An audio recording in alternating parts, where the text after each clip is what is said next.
I've sold 5 completely different types of AI services to businesses, and in this video I'm going to tell you everything that I wish I knew when I was first getting started so that hopefully you can skip over the mistakes that I made and get directly to the money. Now, the way that we're going to be doing this video is we're going to be breaking down each one of the 5 AI services that I have experience in. We're going to be breaking it down into 3 separate criteria. So the first criteria is going to be client acquisition. This obviously, like you could probably tell, is how easy it is to acquire a client for that said service. The second thing is going to be profitability. This is essentially how much you're actually using in expenses versus how much you actually make in revenue, and then you simply subtract the expenses from the revenue. The last one, and arguably the most important for actually maintaining a business, is going to be scalability. So how much can you actually replicate whatever you're doing, almost templatize it. Probably going to be using that word a lot throughout this video. Now, for each one of these criteria, we're going to give this service a rating from 0 to 10, and then obviously we're going to combine it together to give it an ultimate rating out of 30. So the first service is going to be AI website and web app building. First off, for this one, I want to say specifically, a lot of you guys might know that this is where I first got started and first started to get my first clients, but I want to put a disclaimer out there. If you're just getting into AI, I would not recommend this to be the first thing that you get into, because it can be definitely a little bit of a hard one to get started with. But with all that being said, I've actually got the client acquisition score for this one at a 9 out of 10. And the reason why is because, well, first of all, a lot of you guys might know, I actually ended up getting my first client for this service from sending 2 messages of outreach, okay? So just to clarify, none of you should be expecting that, but it kind of is a testament to the fact that I was a complete noob and I managed to get my first client literally in like a day. And I won't get into too many details here, but if you are doing the Loom method and you're generating a sample website and showing them all of this when you're first doing your application,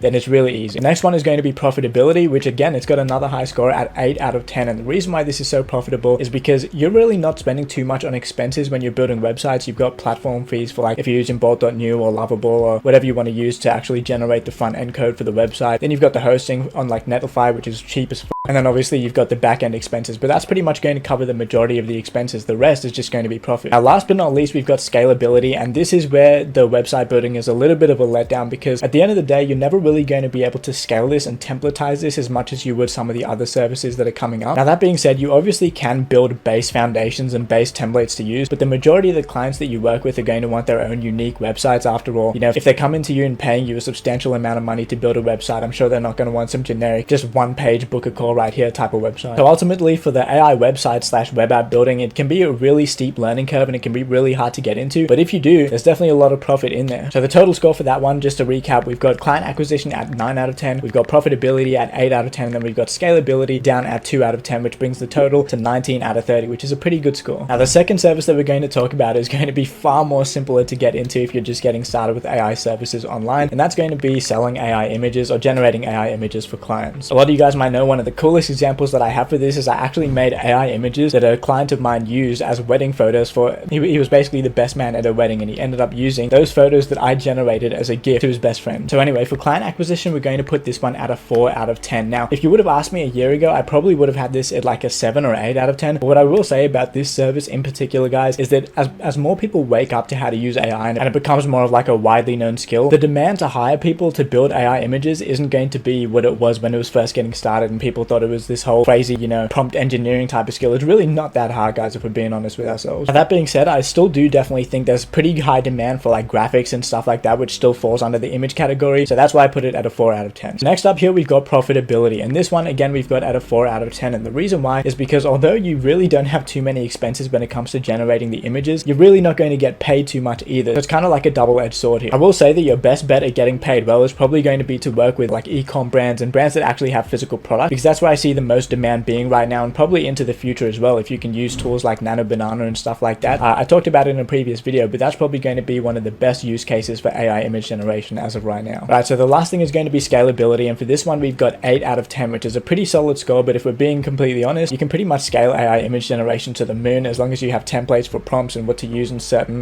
requirements and stuff like that. And all of you guys know I'm a massive advocate for JSON prompt profile, so that'll make it 10 times easier as well. Anyway, to recap that one, we had client acquisition at 4 out of 10, profitability at 4 out of 10, and then scalability at 8 out of 10, which brings the grand total to 15 out of 30. So it can be good for you to kind of get used to how to use AI in the context of business, but I probably wouldn't recommend starting a whole brand around it. And if you guys do want to start a whole brand and business around an AI service, make sure you guys wait till the last one, because that's where I'm going to be explaining exactly the service that I'm providing right now. Anyway, we're moving on to service number 3, which is going to be very similar to the AI image generation, and this one is going to be AI video generation, especially for promotional videos and marketing videos and stuff like that. So for client acquisition, I've got got this one at a 7 out of 10, which is a pretty good score. I think there's massive demand for this right now. We even seen it recently. I uploaded a video for the Sydney Sweeney American Eagle ad where they literally used AI for that advertisement. So if the biggest brands on earth are doing it, I don't think really many smaller brands are going to be like, oh no, I'm too good to do that. I think sooner or later the smaller brands will follow suit. That's the same thing that always happens in every industry. Now next up we've got profitability, which is going to be a 5 out of 10. The reason why I've got this at a relatively mediocre score is the fact that AI video generation is going to run you a lot of money, especially if we're talking about VO3. As of the time that I'm making this video, they actually reduced the price recently, which at least helps that, but it's still going to be quite expensive compared to some of the other options that we have coming up. That being said, you will get paid far better than like AI image generation and stuff like that, so it does kind of even itself out. And then the last thing that we got is scalability, which is going to be a 6 out of 10. The reason why I put it as this is because although similar to the image generation, how you can create prompt profiles and things that can kind of act as the foundation for you to build up, a lot of the work that you're going to be doing is going to be very customized to whatever client that you're working with, and a template or a foundation can only really get you so far when it comes to AI video generation. So to recap for that one, we've got the acquisition at 7 out of 10, we got profitability at 5 out of 10, and then we got scalability at 6 out of 10, which brings the total to 18 out of 30, which is pretty respectable. But not as much as these last two services, which is pretty much what I'm going to be focusing on the most going into the future. So we've got service number 4, which is simply going to be AI automations. Now I know a lot of you guys have probably heard the AI automation agency, whatever, but I do have a little bit of a caveat when I'm talking about the AI automation service. But before I get into that, let me explain the scoring here. So we've got client acquisition at 8 out of 10. This could probably even be a 9 out of 10 because there's so many different businesses of all different kinds of industries looking to integrate AI into their businesses. So not only do I think that the demand is there right now, but I also think that it's going to grow into the future. So I think an 8 out of 10 for client acquisition is perfectly justified. You could probably even argue a 9 out of 10. But speaking of 9 out of 10s, next up we've got profitability, which I do believe is a 9 out of 10, especially for AI automations. Most of the time you can charge a recurring fee, so you can put your clients on a monthly retainer, which obviously isn't really as feasible for the AI images or the AI videos. It is kind of possible for the AI websites and web apps development, but that's kind of just like a $300 type of, web hosting and kind of general support type of deal. So it's not really like a big chunky monthly retainer. And then next up here, we've got scalability, which I've got at a 7 out of 10. So just to recap, we've got client acquisition at 8 out of 10. We got profitability at 9 out of 10. And then we got scalability at 7 out of 10, which brings the total to the best score yet at a 24 out of 10. Now, some of you guys might be wondering about the scalability score. Now, I do kind of want to put this caveat at the end here, which is that if you do want to take up AI automations, your goal should ultimately be to create a templatized automation. And what I mean by this is that when you first get started, you're kind of forced to accept whatever it is that clients want you to do. So they might want you, automate their CRM with sending emails and SMSs. They might want you to upload client information to like a Google Doc or something and automate these processes. But eventually what you want to do to make sure that you can achieve scalability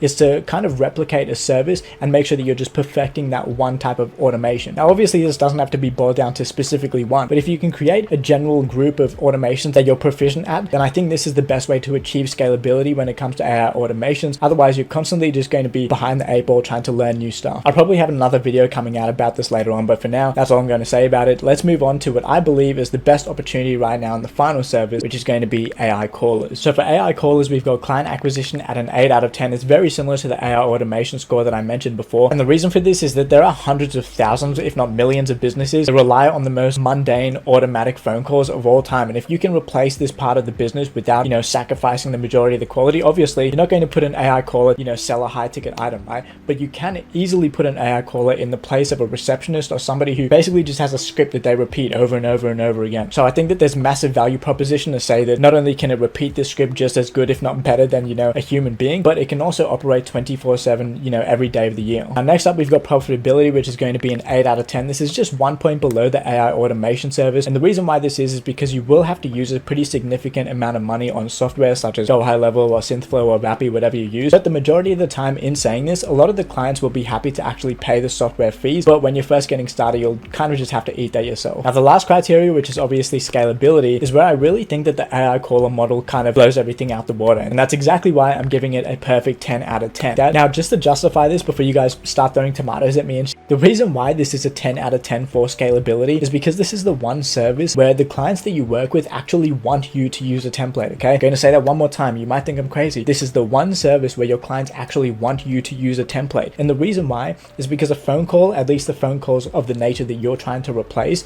are phone calls where you are encouraged not to go off the script, right? You don't want to be talking about what the weather is and stuff like that. You simply want to book people from leads into appointments. It's very, very simple. Whether that's inbound or outbound, you provide provide them information about whatever service it is that you guys are providing, and then you book them into an appointment. It's that simple. So in saying this, you can pretty much scale this infinitely. You just create a template and then you switch out whatever business details of the client that you're working with, and it's really that simple. So just to recap, we've got client acquisition at 8 out of 10, we've got profitability at 8 out of 10 as well, and then the last one we've got scalability at 10 out of 10, which brings the total to a 26 out of 30, making that the best rated service out of everything we've talked about so far. So now is the most important part of this video by far, which is going to be me telling you guys all of the things that I wish I knew when I first got started and went through all of these different services trying to find which one was the best and stuff like that. Now, the number one thing that I want to tell you guys above all else is that you need to move with speed, okay? And a perfect testament to this is the fact that a lot of you guys probably shouldn't even be watching this fucking video, okay? You're probably like 100 videos deep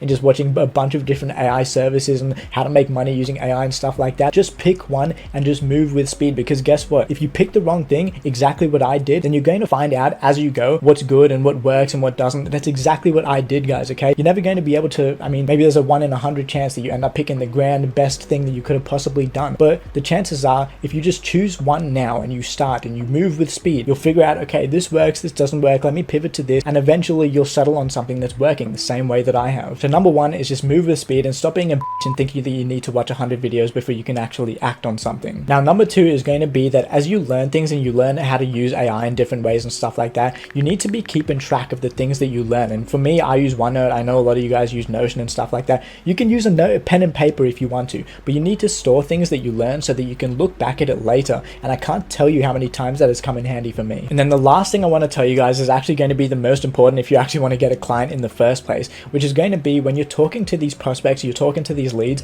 you need to frame yourself as somebody who's providing an outcome, not the actual service itself, okay? So for example, in the context of an AI caller, I'm not going to sit there and be like, yeah, I'm going to connect these API endpoints and make sure that all these automations are running and my AI caller is going to pick up. I'm not explaining all the technical bullshit that they don't want to hear. They're business owners, they don't want to hear about all this extra bullshit. All they want to hear is they will take every phone call that comes through 24/7 every day of the year and will book them straight into an appointment. You'll see the appointments appear on your calendar and there's nothing that you have to do. That's the outcome that they want to hear. So you're not selling the AI service. It's a massive delineation that you guys need to make if you plan on selling this stuff. You're not selling the service. You're selling the outcome that comes as a byproduct of the service. Now, if anything I've said throughout this video has confused you or you want to talk about it to me directly, then join my free community in the description below. I will say that it's definitely not going to be free for much longer. We're up to like 820 members or something now, which is pretty insane. But that's it for today, guys. Thanks for watching. I'll see you in the next one. Peace out.